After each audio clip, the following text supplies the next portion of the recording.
Hello friends, welcome back to my channel. So एक poetry मैंने लिखी थी, कविता, जिसका शीर्षक है परवरिश का आईना। तो कविता कुछ ऐसी थी, थोड़ी लंबी है, अगर सुन सके तो पूरा सुनिएगा, बहुत ही अच्छी है। जब भी देखती हूँ किसी लड़के को मैं आज के इस दौर में, जो नहीं बहता समाज की इस रूढ़िवादी सोच के शोर में, जो खड़ा होता है मजबूती से किसी महिला के अधिकार में और ढूंढता है बराबरी इस गैर बराबरी के संसार में, जो नहीं मानता कि औरतें पुरुषों से जरा भी कमतर है, जिसकी नज़र में दोनों के हक, दोनों के आसमान बराबर हैं। तो ठहर कर मेरा जहन एक गहरे सोच में जाता है कि आखिर इस बंजर समाज में ऐसा फूल कहाँ खिल पाता है। जरूर जरूर उसने उन अमर पन्नों को पलटा होगा, महान सुधारकों के विचारों के सांचे में खुद को बदला होगा। पढ़ा होगा उसने बाबा साहेब अम्बेडकर के उस गहरे ज्ञान को, समझा होगा ज्योतिबा फूले और सावित्रीबाई फूले के उस महान त्याग को, राजा राम मोहन रॉय की तर्कों को उसने दिल से स्वीकारा होगा, तभी तो उसने पितृसत्ता के हर खोखले नियम को नाकारा होगा।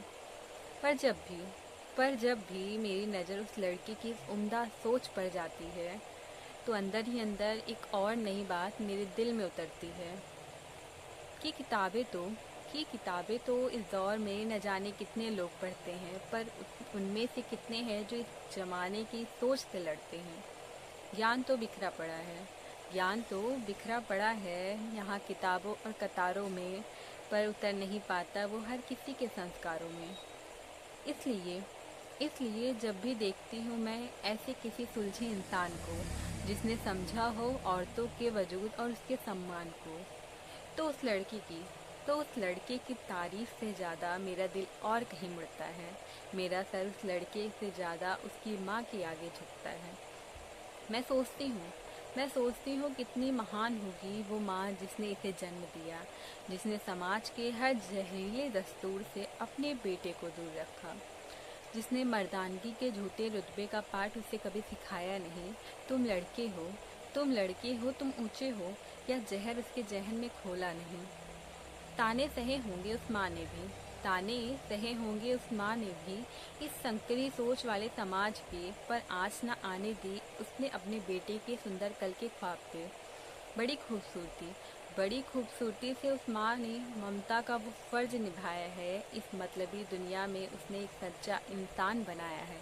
तारीफ तो उस लड़के की भी है तारीफ तो उस लड़के की भी है जो इस कदर समझदार हुआ, पर सलाम है उस माँ को जिसकी परवरिश का ये चमत्कार हुआ।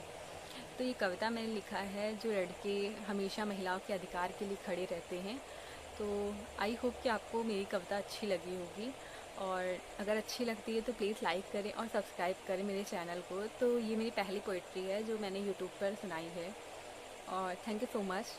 तो आपको बता दूं, मेरा नाम श्रेया जायसवाल है, और मेरा मनपसंद एक काम है पढ़ने के अलावा भी, कि मुझे कविताएं लिखने का बहुत शौक़ है। तो अक्सर कविताएं लिखती हूँ मगर कभी सुनाती नहीं हूँ, क्योंकि वही है हेजिटेशन कि वीडियो में नहीं जाना है या यूट्यूब पे नहीं आ सकती हूँ। लोगों से कनेक्टिविटी थोड़ा सा मैं बना नहीं पाती हूँ, पता नहीं क्या है। लेकिन आज मैंने सोचा, जब मैं देखती हूँ बहुत लोगों को कविताएं जो यूट्यूब पर, इंस्टाग्राम पर लिखते हैं, तो मुझे लगा कि नहीं, मेरी किताबें या मेरी जो पोइट्री है, पोयम है, कविता है, वो क्यों मेरे सिर्फ डायरी तक सीमित रहे, वो भी आप सबके समक्ष आनी चाहिए। तो अगर अच्छी लगती है तो प्लीज़ लाइक करें।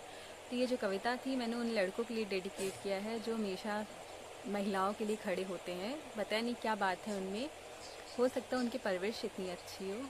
तो थैंक यू सो मच उनको भी, जो हमेशा एक महिला के लिए खड़े रहते हैं।